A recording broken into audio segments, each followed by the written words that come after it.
আমি আফজাল হোসেন, বাংলাদেশ জামাত ইসলামী মনোনীত কুষ্টিয়া ৪ খোকসা কুমারখালী আসনের এমপি নমিনি। আমি যদি নির্বাচিত হতে পারি, আল্লাহ পাক যদি আমাকে নির্বাচিত করেন, তাহলে এই খোকসা কুমারখালীকে আমি শিল্প জোন হিসাবে গড়ে তোলার চেষ্টা করব।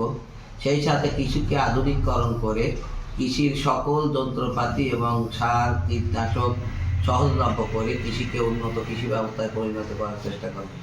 কুমারখালীর তাঁত শিল্পে বিনা সুদে লোনের ব্যবস্থা করে তাঁত শিল্পকে আরও উন্নততর করার প্রচেষ্টা চালাবো।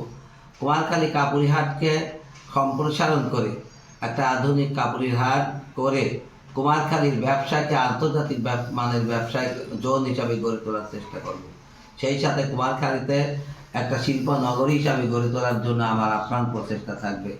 কুমারখালীর গড়াই ভাঙন রোধ করে গড়াই নদীর তীরে নতুন করে বাঁধ নির্মাণ করে কুমারখালীকে ভাঙনের হাত থেকে মুক্ত করা হবে।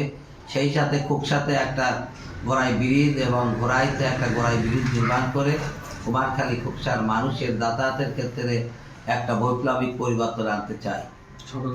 কুমারখালীবাসী, আমরা যদি নির্বাচিত হতে পারি, আমি যদি এই আসনে এমপি নির্বাচিত হতে পারি, সকল ধর্ম বর্ণ মতের মানুষকে সাথে নিয়ে কুমারখালীকে আধুনিক কুমারখালী এবং খোকসাকে আধুনিক খোকসা হিসাবে গড়ে তোলার আমি আপ্রাণ চেষ্টা করব।